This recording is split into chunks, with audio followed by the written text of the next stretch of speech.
सिया राम मैं सब जग जानी, करहूँ प्रणाम जोर जुग पानी।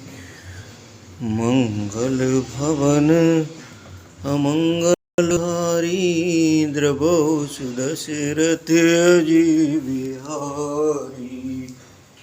ये विध होए नातीत मोरा, करहु सुबेग दास में तोरा। मंगल भवन मंगल हारी, द्रवो बिहारी। ओम गजाननं भूतगणाधिसेवितं पंचार भक्षणं उमासुतं शोकविनाशकारकं नमामि विघ्नेश्वरपाद पंकजं। वक्रतुंड महाकाय सूर्यकोटि संप्रभ, निर्विघ्नं कुरु मे देव सर्वकार्येषु सर्वदा। विघ्नेश्वराय वरदाय सुप्रियाय नमोदाय शकलाय जगत्हिताय, नागानाय सुरति अगभूषताय गौरीसुताय गणनाथ नमो नमस्ते। ओम श्री परमात्मने नमः। तो श्री राम के जन्म का जो एक कारण था वो इससे पिछले भाग में हमने समझा कि मनु और शत्रुपा ने जो एक जबरदस्त तपस्या की थी और उस तपस्या से आकाशवाणी करके और स्वयं नारायण को प्रकट होना पड़ा था। और नारायण से जो उन्होंने वरदान मांगा था कि मुझे आपके जैसा पुत्र चाहिए, भगवान ने कहा कि मेरे जैसा पुत्र मैं कहाँ खोजूंगा, तो मैं ही पुत्र रूप में आपके यहाँ आऊँगा। तो एक तो श्री राम जी के अवतार का और जन्म लेने का मुख्य कारण ये था। उससे आगे अगला ये बालकांड का मास पारायण 5वां विश्राम दुआ नंबर 152 से आगे प्रस्थान करते हैं। सुनते हैं श्री गोस्वामी तुलसीदास जी की इस पावन ग्रंथ को, पावन रचना को। मंगल भवन अमंगल हारी, द्रवो सुदशरथ अजीर बिहारी। सुन मुनि कथा पुनीत पुरानी, जो गिरिजा प्रतु शंभु बखानी। विश्व विदिति के कह देशु, सत्य के ततः बसय नरेशु। धर्म धुरंधर नीति निधाना, तेज प्रतापशील बलवाना। के भय जुगल सुत वीरा, सब गुण धाम महारण्य धीरा। हे मुनि, वह पवित्र और प्राचीन कथा सुनो जो शिवजी ने पार्वती से कही थी। संसार में प्रसिद्ध एक कैकय देश है, वहां सत्यकेतु नाम का राजा रहता था। वह धर्म की धुरी को धारण करने वाला, नीति की खान, तेजस्वी, प्रतापी, सुशील, बलवान था। उसके 2 वीर पुत्र हुए जो सब गुणों के भंडार और बड़े ही रणधीर थे। राजधनी जो जेठ सुत आही, नाम प्रताप भान असताही। अपर सुतय अरे नामा, भुजबल अतुल अचल संग्रामा। राज्य का उत्तराधिकारी जो बड़ा लड़का था उसका नाम प्रतापवान था। दूसरे पुत्र का नाम अरिमर्दन था, जिसकी भुजाओं में अपार बल था और जो युद्ध में पर्वत के समान अटल रहता था। भय भाय परम सपीति, सकल दोष छल बरजित प्रीति। जेठे सुतय राज नृप दीना, हर हित आप गवन वन कीना। भाई में बड़ा मेल और सब प्रकार के दोषों और छलों से रहित सच्ची प्रीति थी। राजा ने जेठ पुत्र को राज्य दे दिया और स्वयं भगवान के भजन के लिए वन को चल दिया। जब प्रताप रब भयो नृप, फिरी दुआई देश। रामा फिरी दुआई देश, प्रजा पाले अत वेद वेद। कतौ नहीं अगलेश। जब प्रतापवान राजा हुआ, देश में उसकी दुहाई फिर गई। वह वेद में बताई हुई विधि के अनुसार उत्तम रीति से प्रजा का पालन करने लगा। उसके राज में पाप का कहीं लेस भी नहीं रह गया। तो नृप हित कारक सचिव जाना, नाम धर्म रुचि शुक्र समाना। राजा का हित करने वाला, शुक्राचार्य के समान बुद्धिमान, धर्म रुचि नामक उसका मंत्री था। सचिव सयान बंधु बलवीरा, आप प्रताप पुंज रणधीरा। इस प्रकार बुद्धिमान मंत्री और बलवान तथा वीर भाई के साथ ही स्वयं राजा भी बड़ा प्रतापी था। से निसंग चतुरंग अपारा, अमित सुभट सब समर जुझारा। सेन बिलोक राव हर्षाना, और बाजे गए गए निशाना। अपार चतुरंगनी सेना थी जिसमें असंख्य योद्धा थे। वे सबके सब रण में जूझ मरने वाले थे। अपनी सेना को देखकर राजा बहुत प्रसन्न हुआ और घमाघम नगाड़े बजने लगे। विजय हेतु कटकई बनाई, सुदिन साध नृप चलेउ बजाई। जह तह परी अनेक लड़ाई, जीते सकल भूप बरियाई। विजय के लिए सेना सजाकर वह राजा शुभ दिन शुभ मुहूर्त साधकर और डंका बजाकर चला। जहां तहां बहुत सी लड़ाइयां हुई, उस राजाओं को बलपूर्वक जीत लिया। सप्तदीप भुजबल बस कीने, ले ले दंड छाण नृप दीने। सकल अवन मंडल तेह काला, एक प्रताप भानु मह पाला। अपनी भुजाओं के बल से उसने सातों को बस में कर लिया और राजाओं से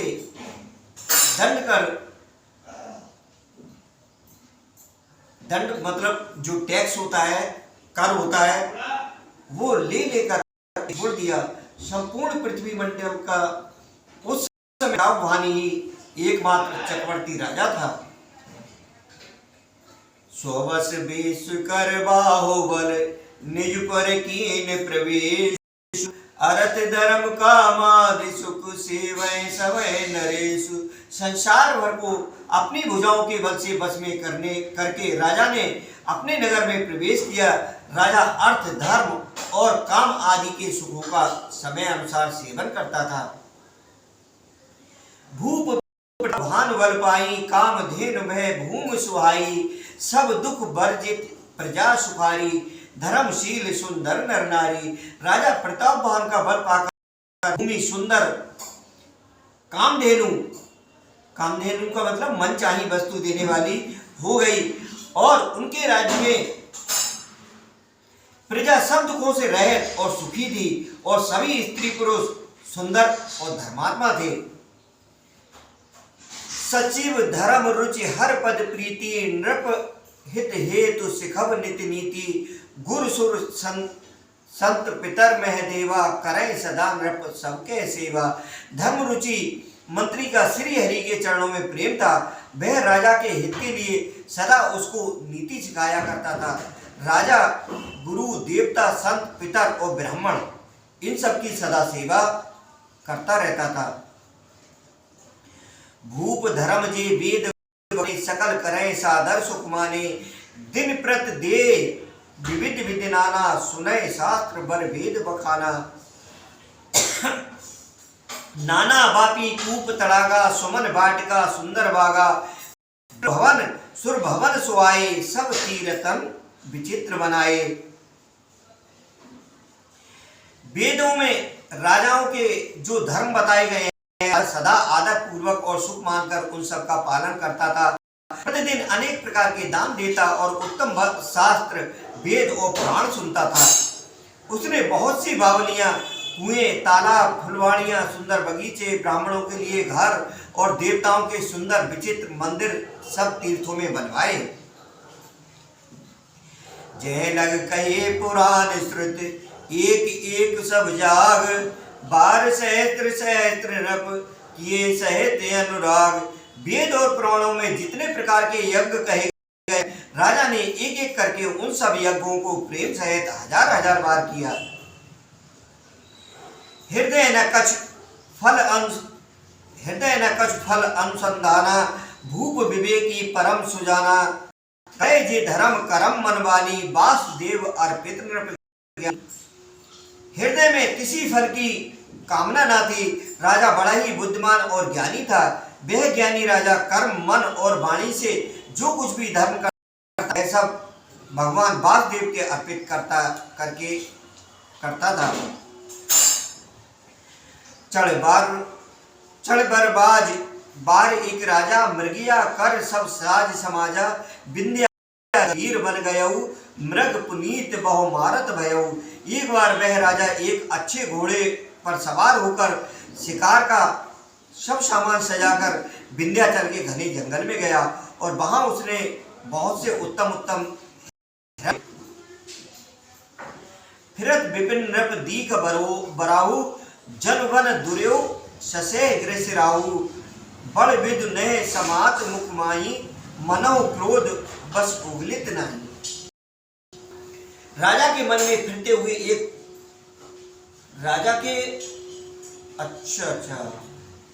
वन में राजा ने एक सूअर को फिरते हुए देखा। मानो चंद्रमा मारकर राहु वन में आ छिपा हो। चंद्रमा बड़ा होने से उसके मुंह में समाता नहीं है और मानो क्रोधवश वह भी उसे उगलता नहीं है। तो कोल कराल दसन छब गाई, तन विशाल पीवर अधिकाई, घुर घुरात है और पाए, चकित विलोकत कान उठाए। ये तो सूअर के भयानक दांतों की शोभा कही गई। उसका शरीर भी बहुत विशाल और मोटा था। घोड़े की आहट पाकर वह घुरघुराता हुआ कान उठाए चौकन्ना होकर देख रहा था। नील महीधर शिखर सम देख विशाल बराहो, चपर चले है सुटुक नृप हाक न होए निभाओ। नील पर्वत के शिखर के समान शरीर वाले उस सूअर को देखकर राजा घोड़े को चाबुक लगाकर तेजी से चला और उसने सूअर को ललकारा कि अब तेरा बचाव नहीं हो सकता। आवत देख अधिक रवराजी, जो बराहा मरुत गति भाजी, तुरत कीन नृप सर संधाना, मह मिल गयो विलोकत बाना। अधिक शब्द करते हुए घोड़े को आता देखकर सूअर पवन वेग से भाग चला। राजा ने तुरंत ही बाण को चढ़ाया। सूअर बाण को देखते ही धरती में दुबक गया। तक तक तीर महीस चलावा, कर छल सूअर शरीर बचावा, प्रगटत दुरत जाय मृग भागा, ऋषवश भूप चले संग लागा। राजा तक तक कर तीर चलाता है परंतु सूअर छल करके शरीर को बचाता जाता है। वह कभी प्रकट होता है और कभी छिपता हुआ भागा जाता था। राजा भी क्रोध के बस उसके साथ पीछे लगा चला जाता था। गयो दूर घन गहन बराहु, जह नाहिन गजबाज निभाहु, अति अकेल बन विपुल कलेसु, तदप न मृग मग तजय नरेसु। सूअर बहुत दूर ऐसे घने जंगल में चला गया जहां हाथी घोड़े का निवाह नहीं था। राजा बिल्कुल अकेला था और वन में क्लेश भी बहुत था। फिर भी राजा ने उस पशु का पीछा नहीं छोड़ा। कोल बिलोक भूप बड़ धीरा, भाग पैठ गिर गुहा गवीरा, अगम देख नृप अति पछताई, फिर्यो महावन पर्यो भुलाई। राजा को बड़ा धैर्यवान देखकर सूअर भागकर पहाड़ की एक गहरी गुफा में जा छुपा। उसमें जाना कठिन देखकर राजा को बहुत पछताकर लौटना पड़ा। उस घोर वन में वह रास्ता भूल गया। क्षुदित त्रसित राजा बाज समेत, खोजत व्याकुल सरित सर, भय हो अचेत। बहुत परिश्रम करने से थका हुआ और घोड़ा समेत भूख से व्याकुल राजा नदी तालाब खोजता खोजता पानी के बिना बेहाल हो गया। फिर की देखा तेह बस नृपति कपट मुनवेशा, जासु देश नृप लीन बढ़ाई, जासु देश नृप लीन छड़ाई, समर सेन तज गयो पराई। वन में फिरते फिरते उसने एक आश्रम देखा। वहां कपट से मुनि का वेश बनाए एक राजा रहता था, जिसका देश राजा प्रतापवान ने छीन लिया था और जो सेना को छोड़कर युद्ध से भाग गया था। समय प्रतापवान कर जानी, आपन अति असमय अनुमानी, गयो मन बहुत गलानी, मिला न राजय नप अपमानी। प्रतापवान का समय मतलब अच्छे दिन और अपना बुरे दिन अनुमान कर उसके मन में बड़ी गिलानी हुई। इससे वह ना तो घर गया और न अभिमानी होने के कारण राजा प्रतापवान से ही मिला, उनसे मेल भी नहीं किया। अभिमानी इंसान हो, राक्षस हो या कोई भी हो, वह जल्दी मेल करने की कोशिश नहीं करता है। और यही उस हारे हुए राजा का हुआ था। ऋष और मार रंक जिम राजा, विपिन बसय तापस के साजा, तासु समीप गगन अपने कीना, ये प्रताप रग तेह तब चीना। दरिद्र की भांति मन ही में क्रोध को मार राजा तपस्वी के वेश में वन में रहता था। राजा प्रतापवान उसी के पास गया, उसने तुरंत पहचान लिया कि ये प्रतापवान है। राव त्रिसित नहीं जाना, देख सुबेश महामुनि जाना, उतर तुरग ते कीन प्रणामा, परम चतुर न कहो निज नामा। राजा प्यासा होने के कारण व्याकुलता में उसे पहचान ना सका। सुंदर वेश देखकर राजा ने उसे महामुनि समझा और घोड़े से उतरकर उसे प्रणाम किया, परंतु बड़ा चतुर होने के कारण राजा ने उसे अपना नाम नहीं बतलाया। भूपत त्रिसित बिलोक ते सर्वहीन दिखाए, मज्जन पान समेत है कीन नृपति हर्षाय। राजा को प्यासा देखकर उसने सरोवर दिखला दिया। हर्षित होकर राजा ने घोड़े सहित उसमें और जलपान किया। गए श्रम सकल सुखी नृप भयऊ, निज आश्रम तापस ले गयऊ, आसन दीन अस्थिर अभिजानी, पुण्य तापस बोले मृदवानी। सारी थकावट मिट गई, राजा सुखी हो गया। तब तपस्वी उसे आश्रम में ले गया और सूर्यास्त का समय जानकर उसने राजा को बैठने के लिए आसन दिया। फिर वह तपस्वी कोमल वाणी से बोला, को फिरऊं अकेले, सुंदर जुबा जीव पर हेले, चक्रवर्त के लक्षण तोरे, देखत दया लागत मोरे। तुम कौन हो? सुंदर युवक होकर जीवन की परवाह ना करके वन में अकेले क्यों फिर रहे हो? फिर तुम्हारे चक्रवर्ती राजा के से लक्षण देखकर मुझे बड़ी दया आती है। नाम प्रताप भान अवनीसा, तासु सचिव में सुनो मुनीसा। राजा ने कहा, हे मुनीश्वर सुनिए, प्रतापवान नाम का एक राजा है, मैं उसका मंत्री हूँ। फिरत अयेरे पर्यो मुलाई, बड़े भाग देखो पद आई। शिकार के लिए फिरते हुए राह भूल गया हूँ, बड़े भाग से यहाँ आकर मैंने आपके चरणों के दर्शन पाए हैं। हम के रस तुम्हारा जानत हो कछ भल होने हारा, कह मुनि तात भयो अंधियारा, जोजन 70 नगर तुम्हारा। हम आपके दर्शन, जो आपके दुर्लभ दर्शन थे, इनको पाया है, इससे जान पड़ता है कुछ भला होने वाला है। मुनि ने कहा, हे तात, अंधेरा हो गया, तुम्हारा नगर यहां से 70 योजन पर है। निजा गंभीर वन पंत न सुनो सुजान, बसो आज अस जान तुम जायो होत बिहान। हे सुजान सुनो, अंधेरी रात है, घना जंगल है, रास्ता है नहीं, ऐसा समझकर तुम आज यहीं ठहर जाओ, सवेरा होते ही चले जाना। तुलसी जस भव तपता तैसी मिले सहाय, आपन आवे ताए पे ताए तहां ले जाए। तुलसी जस भव तपता तैसी मिले सहाय, आपन आवे ताए पे ताए तहां ले जाए। तुलसीदास जी क्या कहते हैं कि जैसी भव्य तप्यता का मतलब हो गया होनहार, जैसी होनहार होती है वैसी ही सहायता मिल जाती है। या तो वह आप ही पास आती है या उसको वहां ले जाती है। वाह!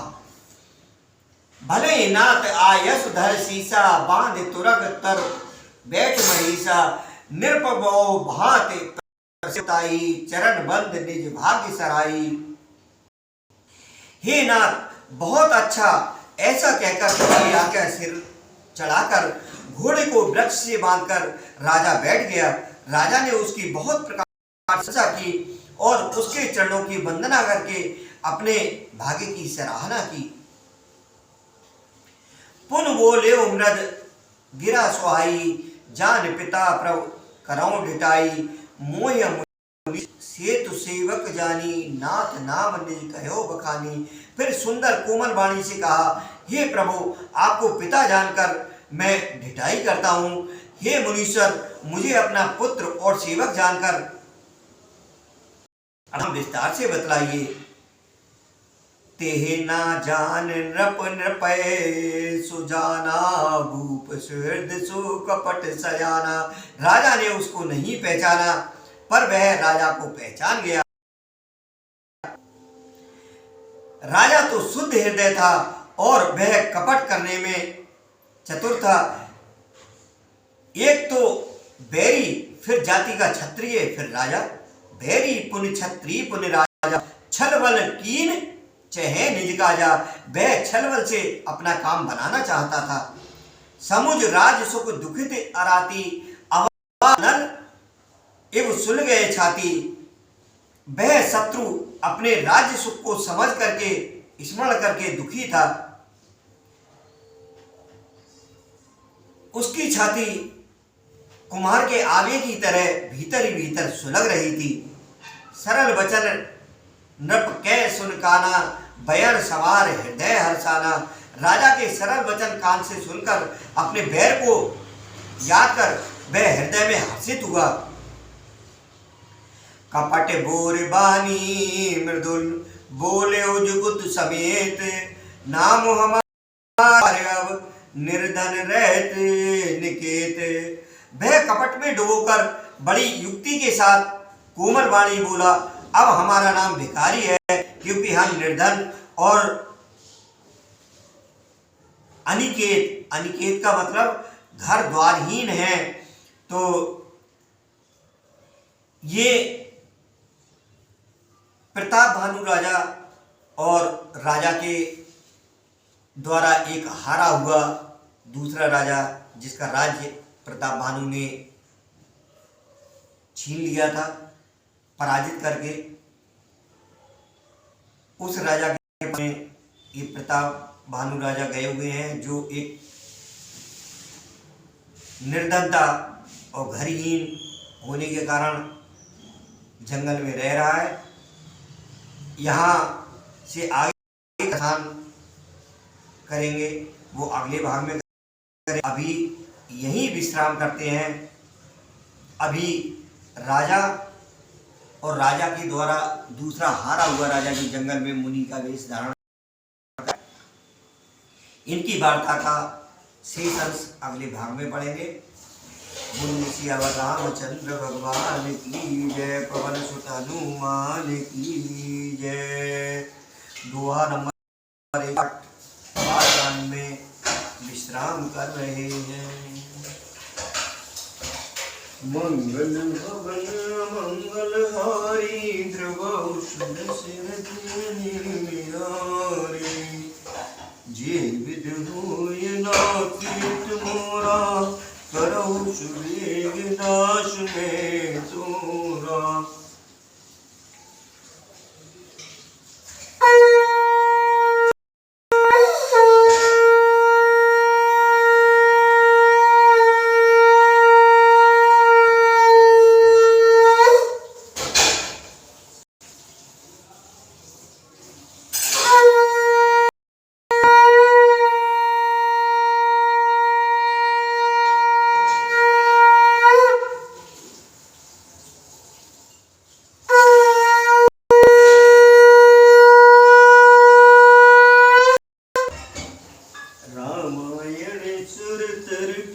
छाया दुख भय दूर निकट जो आया। मंगल भवन मंगल हारी द्रवहु सुदशरथ अनिल बिहारी।